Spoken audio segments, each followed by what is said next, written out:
Councillor for the Maxfield Park Division, Dennis Gordon, has relinquished the chairmanship of the Finance Committee at the Kingston and St. Andrew Municipal Corporation and withdrawn from its Building and Town Planning Committee.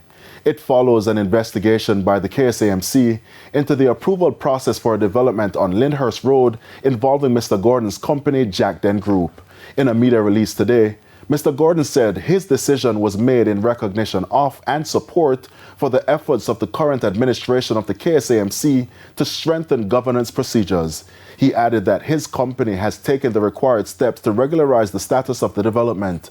A seize work order was placed on the development in November 2023 after it was discovered that the structure was a 3-story building exceeding the 2 stories specified in the application. The Integrity Commission is also investigating the matter.